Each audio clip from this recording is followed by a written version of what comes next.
Le Conseil consultatif de la jeunesse, le Conseil consultatif de la femme, le Conseil consultatif des sages, la société civile et certaines directions publiques installées au sein de ce bâtiment n'ont pas dérogé à la règle du premier samedi du mois. Matériel aratoire à la main, les représentants de ces organes institutionnels, appuyés par leur personnel, ont assaini leur environnement administratif.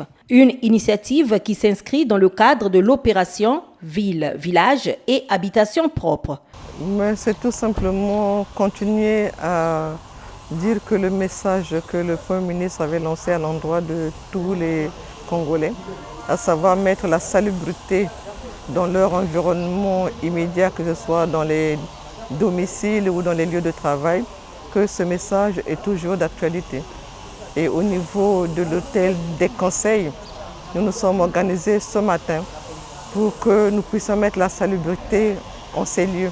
Comme on le dit, la saleté entraîne la maladie et la propreté chasse la maladie. Pour la secrétaire exécutive du Conseil consultatif de la femme, la question de salubrité restera toujours d'actualité. En mettant la propreté, vous avez pu vous en rendre compte qu'on a pu tuer déjà un premier serpent, la façade de devant.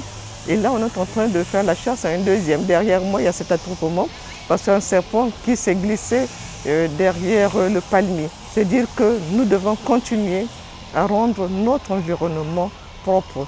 En dépit du relâchement dans la pérennisation de l'opération de salubrité chaque premier samedi du mois, instaurée par la note circulaire du 6 octobre du chef du gouvernement Clément Mwamba, certains organes consultatifs continuent de respecter cette mesure.